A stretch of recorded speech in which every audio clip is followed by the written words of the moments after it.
오늘 우리에게 주시는 하나님의 말씀은 시편 119편 145절에서 149절 말씀입니다.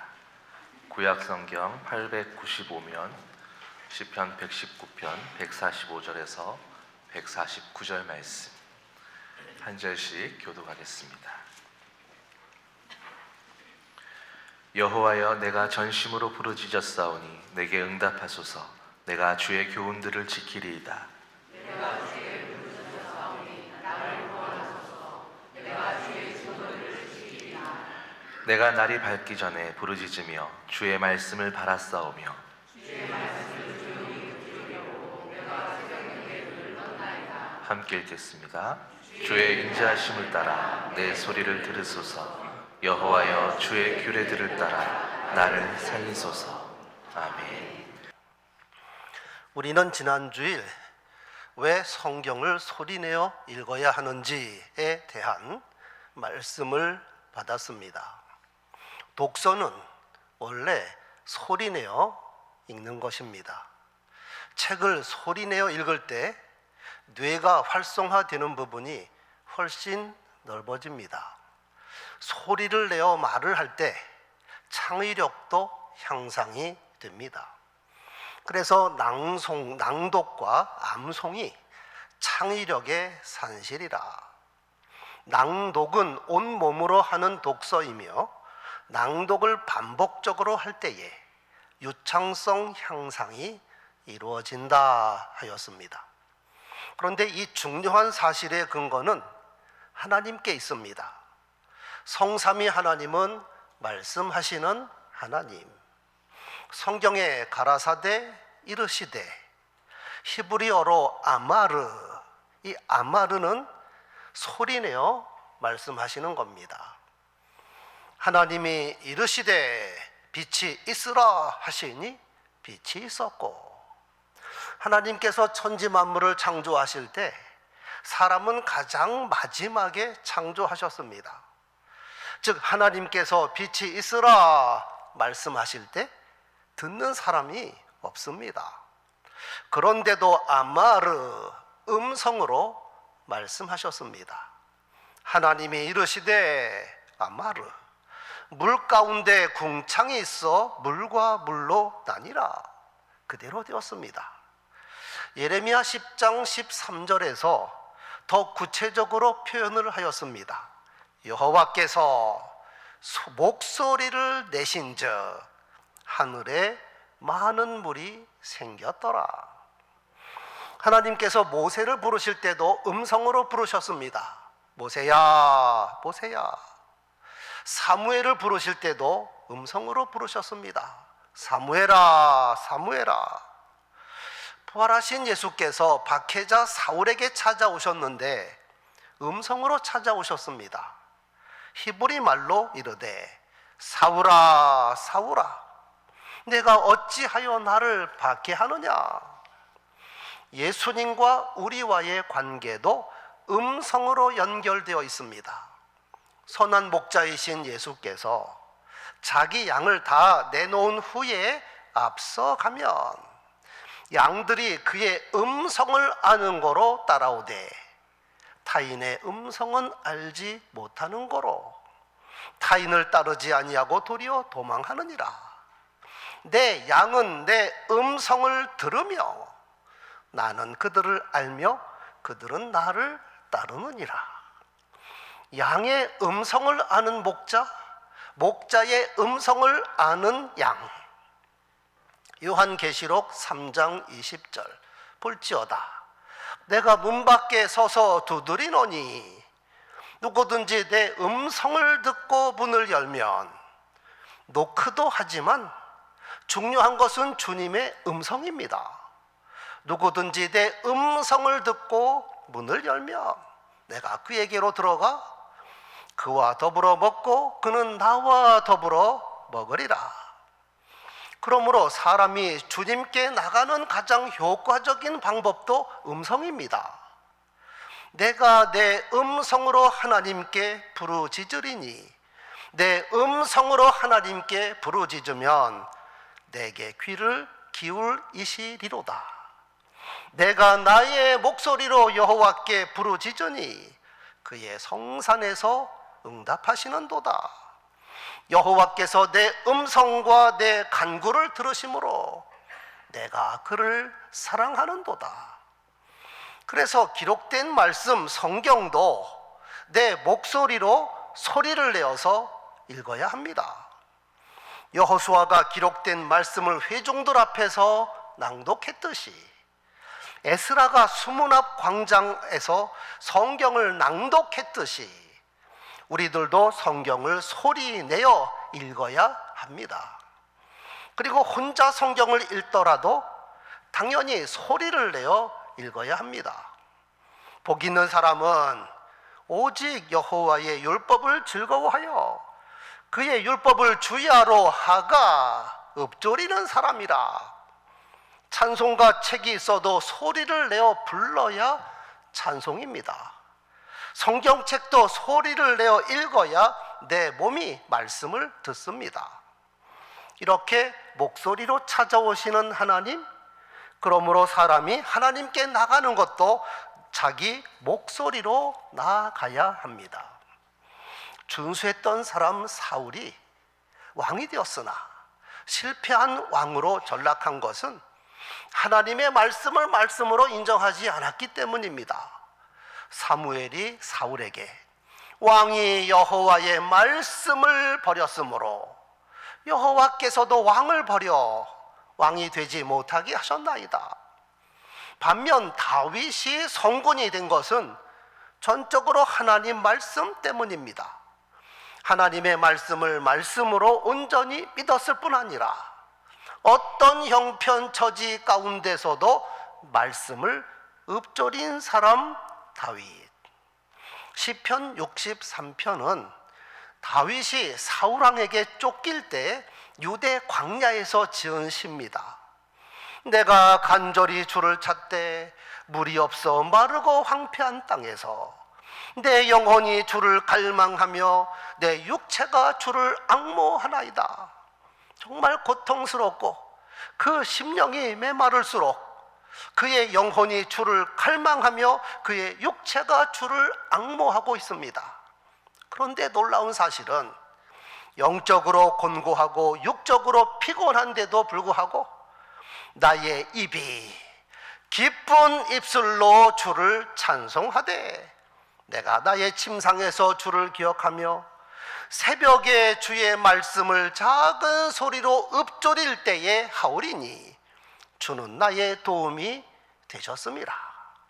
대적들이 우글거리고 심신이 곤고한 가운데서도 그는 자발적으로 하나님의 말씀을 읊조렸으니 곧 성경 낭독과 암송입니다. 그것도 새벽에 일어나 낭독하고 찬송하였다는 사실입니다. 그런 가운데 이런 고백을 합니다. 이러므로 나의 평생의 주를 송축하며 주의 이름으로 말미암아 나의 손을 들리이다. 골수와 기름진 것을 먹음과 같이 나의 영혼이 만족할 것이라. 우리는 다윗을 통해서 인생의 모든 문제의 해답과 형통의 비결을 발견하게 됩니다. 성경 낭독과 암송이 해답입니다. 한마디로 성경 말씀을 내 입에 달고 사는 겁니다. 낭독과 암송. 이렇게 성경을 낭독하고 암송하면 어떤 일이 일어나는가? 내 목소리를 내 귀로 들음으로 자신을 성찰하게 되고 말씀에 집중할 뿐만 아니라 깊은 영성의 세계로 들어가게 합니다. 우리가 성경을 낭독하고 암송하면, 즉 소리를 내어 말씀을 선포하면 첫째, 그 소리를 하나님께서 들으십니다. 즉 말씀으로 기도하고 말씀으로 찬양하니 하나님께 영광이 올라갑니다. 둘째, 그 소리를 나 자신이 듣고 옆에 있는 사람이 듣습니다. 그러면 나 자신을 성찰하게 되고 또 상대방을 위하여 중보 기도하게 되고 권면과 위로가 됩니다. 셋째, 천사들도 이 말씀을 듣습니다. 그러면 말씀 앞에서 천사들도 같이 하나님을 경배하게 됩니다. 넷째, 사탄 마귀도 이 말씀을 듣습니다. 그러면 어떤 현상이 일어날까요? 마귀가 한 길로 왔다가 7길로 도망가는 겁니다. 그래서 유대인들은 반드시 성경을 소리내어 읽습니다. 낭독하고 암송합니다. 오늘 본문 시편 119편은 하나님의 말씀을 주제로 전체 22단락 176절에 걸쳐서 말씀과 시인의 관계를 말해주고 있습니다. 그런데 한결같이 음성으로 나타납니다. 기도도 음성으로, 말씀도 음성으로. 145, 146절에 소리 내어 부르짖는다. 여호와여, 내가 전심으로 부르짖었사오니 내게 응답하소서. 내가 주의 교훈들을 지키리이다. 내가 주께 부르짖었사오니 나를 구원하소서. 내가 주의 증거들을 지키리이다. 또한 말씀도 속으로만 생각하는 것이 아닙니다. 눈으로만 읽는 것이 아닙니다. 내가 날이 밝기 전에 부르짖으며 주의 말씀을 바라싸우니 주의 말씀을 조용히 읊조리려고 내가 새벽녘에 눈을 떴나이다. 우리는 새벽 기도회라고 부르지만 본문에 의하면 새벽 낭독회입니다. 기도도 하지만 말씀을 소리내어 읽기 위하여 새벽에 깼다는 겁니다. 주의 인자하심을 따라 내 소리를 들으소서. 여호와여, 주의 규례들을 따라 나를 살리소서. 이 시인은 새벽에 일어나 가장 먼저 무엇을 하는가? 내 목소리로 하나님께 나아갑니다. 내 목소리로 하나님을 찬양하고, 내 목소리로 하나님께 기도하고, 내 목소리로 말씀을 낭독합니다. 이 시인처럼 기록된 성경을 소리내어 읽을 때에 내가 성경 본문 속으로 들어가게 되고 하나님을 만나서 대화하게 되는 겁니다. 그래서 97절에는 내가 주의 법을 어찌 그리 사랑하는지요, 내가 그것을 종일 작은 소리로 읊조리나이다. 여러분, 내 입으로 소리를 내는 것이 왜 이렇게 중요한가? 왜 이렇게 강조하는가? 그것은 소리의 진동, 울림, 파장의 힘이 대단히 크기 때문입니다. 사자성어에 인성구기라는 말이 있습니다. 이날 인 소리성, 구할구 기운기. 소리에 기인하여 기운을 구하다. 즉 소리를 내야 원하는 결과가 나온다 하는 말입니다. 인성구기. 섹스피어는 원래 목소리 연기자, 배우였습니다. 그의 작품은 사람들에게 들려주기 위한 목적입니다. 즉 소리 내기 위한 작품입니다. 그런 이유로 작품을 쓰다 보니 세계적인 명작이 되었습니다. 영문학에서는 섹스피어 작품을 최고로 꼽지만 실은 그의 희곡들은 공연을 위하여 쓴 작품입니다. 즉 읽으라고 쓴 것이 아니라 소리내어 말하고 연기하라고 만든 작품이라 이 말입니다.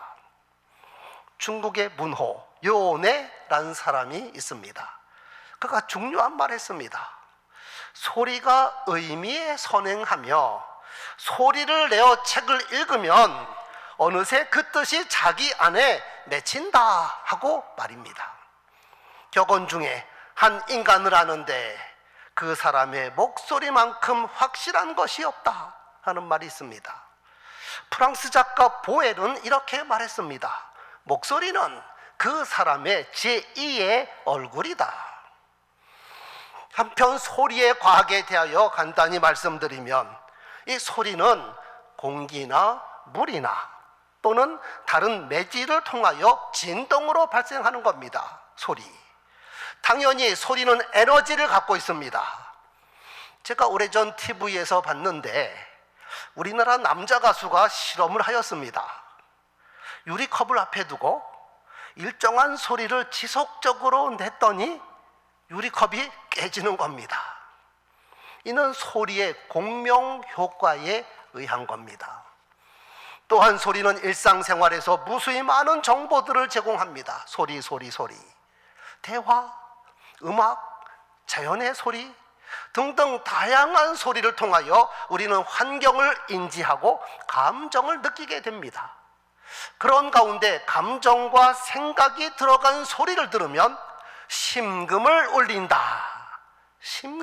울린다 라고 말합니다. 우리가 듣는 소리도 있지만 우리 귀에 들리지 않는 소리도 있으니 초음파나 저음파 같은 특별한 소리도 있습니다. 즉 소리를 이용해서 태아의 상태를 들여다봅니다.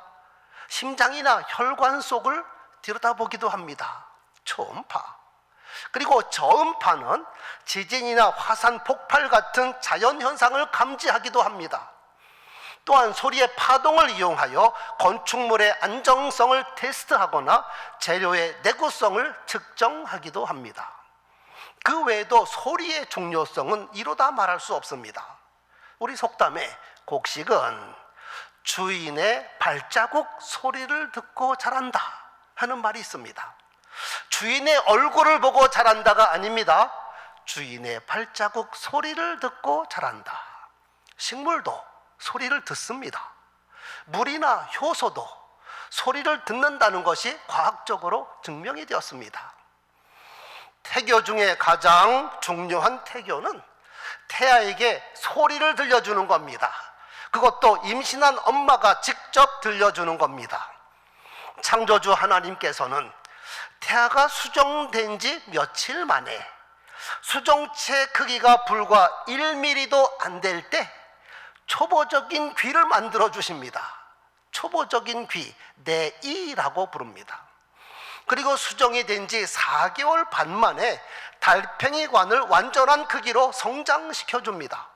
그때부터 태아는 소리와 음악에 반응을 합니다. 태중에서 엄마가 숨쉬는 소리, 심장 박동 소리 다 듣습니다. 물론 엄마가 말하는 소리도 다 듣습니다. 청각은 태아가 엄마와 교류하는 최초의 방법입니다. 그러므로 아이의 언어 발달은 이미 모태에서부터 시작이 되는 겁니다. 그래서 어머니가 사용하는 말을 모국어라고 말합니다. 북미 인디언들은 임신 사실을 안 순간부터 태교를 시작합니다. 조용한 숲길이나 호숫가를 거닐며 가락에 실어서 태아에게 이야기를 들려주고 노래도 들려줍니다. 이렇게 태교를 받고 태어난 아기들은 칭얼대거나 우는 법이 없다는 겁니다. 이들의 태교 핵심은 들려주기입니다. 듣기, 귀를 연다, 가슴과 마음을 연다 하는 겁니다. 즉 인디언 아이들의 생활은 뱃속에서나 태어나서나 이야기와 노래로 가득하다는 것입니다. 그런데 여러분, 소리 중에 소리는 하나님의 말씀입니다. 즉 말씀이 소리로 선포될 때에 하나님의 능력이 나타나는 겁니다. 여호와께서 사무엘아 사무엘아 음성으로 부르시더니 이런 말씀하셨습니다. 보라, 내가 이스라엘 중에 한 일을 행하리니 그것을 듣는 자마다 두 귀가 울리리라. 거룩한 진동입니다. 하박국 선지자도 하나님의 음성을 듣고 이런 고백을 합니다. 내가 들었으므로 내 창자가 흔들렸고 그 목소리로 말미암아 내 입술이 떨렸도다. 거룩한 진동. 그러므로 여러분, 하나님의 말씀을 편의상 기록된 말씀 성경책으로 주셨지만 그것을 내 목소리로 일으켜야 살아있는 말씀이 되는 겁니다. 말씀 1번지는 책도 아니요 마음이 아니라 입입니다. 신명기 30장 14절 오직 그 말씀이 내게 심히 가까워서 내 입에 있으며 내 마음에 있은즉 내가 이를 행할 수 있느니라. 1번지 입, 2번지 마음, 3번지 손과 발입니다. 그래서 내 입에 말씀이 살아 있어야, 소리가 나야 언약의 백성입니다. 내가 그들과 세운 나의 언약이 이러하니 곧 내 위에 있는 나의 영과 성령 임재, 또 내 입에 둔 나의 말이, 하나님의 말씀을 주셨는데 입에 주셨습니다. 이제부터 영원하도록 내 입에서와 내 후손의 입에서와 내 후손의 후손의 입에서 떠나지 아니하리라. 이제 결론은 명명백백해졌습니다. 이제부터 날마다 성경을 읽되 소리내어 읽겠습니다. 내 목소리로 하나님 앞에 나아갑니다. 시편 81편 10절에 여호와께서 말씀하시기를 내 입을 열라 하셨습니다. 열되 크게 열라. 무슨 뜻일까요? 내가 채우리라. 기도의 입을 크게 열면 여호와께서 응답하시겠다. 찬송의 입을 크게 열면 여호와께서 영광 받으시고 큰 은혜 베푸신다. 말씀의 입을 크게 열라. 그리하면 말씀의 능력이 나타날 것이다. 말씀의 열매가 주렁주렁 맺힐 것이다. 여러분, 하나님 앞에서 입을 크게 여시기 바랍니다. 잠시 후 광고 시간에 내년부터 우리가 전 교인이 참여할 성경 낭독방에 대하여 자세히 설명을 드리겠습니다. 이 귀한 일에 빠지는 사람이나 피하는 사람 없이 전 교인이 동참하기를 바랍니다. 소리내어 성경을 낭독하는 일은 부모된 우리 자신뿐만 아니라 우리의 자녀들 자자손손 이어져야 하는 귀하고 거룩한 신앙 행위입니다. 하나님의 말씀이 내 입에서와 내 후손의 입에서와 내 후손의 후손의 입에서 영원히 떠나지 아니하리라. 이 언약의 말씀이 우리 각 가정과 교회에서 이루어지게 되기를 축원합니다.